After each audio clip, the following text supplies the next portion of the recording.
Hello and welcome to Eagle Eye TV's preview of the Auburn-Florida matchup. I'm Andy Hewling, joined by Delaney Barrow, and we're going to talk about the key points in tomorrow's big matchup. So Delaney, top 10 matchup, 7 versus 10, Auburn, Florida undefeated. Someone's going to come out with a loss, and someone's going to be undefeated, looking for Atlanta and being in the driver's seat for the SEC championship and college football playoff. What are you thinking going into this matchup? I think it's definitely going to be an exciting game, definitely the game of the week to watch, considering it's the only top 10 matchup and the last time since 2012 that Florida has hosted a top 10 matchup. For sure, Florida fans will be ready with energy and the swamp will be going crazy as College Game Day will be arriving tomorrow for the big game day show. It's going to be a great atmosphere. Auburn has to come up with something if they're going to be undefeated, and they face a tough defense that's not going to give this freshman quarterback Bo Nix anything. So what does he have to do, and what does the offense have to do to be successful? Well, I think that Auburn's offense really picked up their stride last week, and if they can continue along that path, it'll be an interesting game for sure, considering Bo got almost 400 yards last week, 350 of them passing.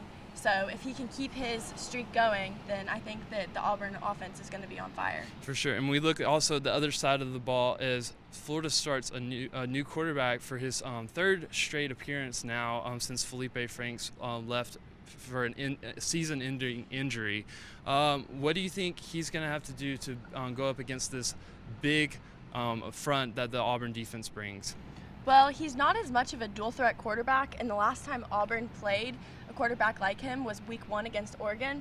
So I definitely think that the Auburn defense is going to be looking for those sacks on that rush. So now going into players to watch for, one player for Auburn that people should take notice of in this game. Definitely Derek Brown, because I think he's going to be looking for that rush to sack Trask during the game.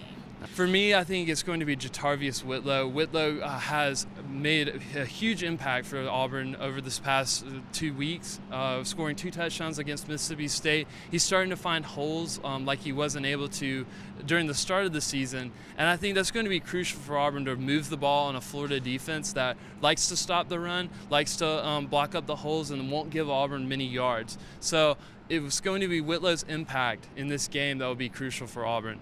So now, as far as predictions, what do you think the outcome of this game will be and who's going to win it? I think that Auburn, coming off of a really hot win against Mississippi State, I think that they're going to take it, but I do think it's going to be relatively low scoring and it's going to be fairly close. For sure. I like Auburn in a close game as well. I think Florida has a lot to prove, and they're going to show everyone that they are still a contender in the SEC. They have a game against Georgia that they can have a say in the SEC East, but in this game, it's going to be really tough for them. I think the Auburn defense has the edge, despite what people are talking about Florida's defense. I think Derek Brown, Marlon Davison are going to shut down P. Ryan in the running game and get to this sophomore quarterback who has not really had a big game like this until now. And I think Auburn comes out really close. I say by a field goal. Yeah, that's exactly what I was thinking. And it'll be interesting considering in the past decade, Auburn is 1-0 in the matchup. Yes, so and Auburn does have the edge on Florida. They've won 4 in a row now, dating back since 2001, which is a huge feat for Auburn in the past. So Florida will be looking to get off the schneid and get a huge top 10 matchup. So that's going to do it for us here from Auburn University. I'm Andy Hewling, joined by Delaney Barrow. We'll see you next week.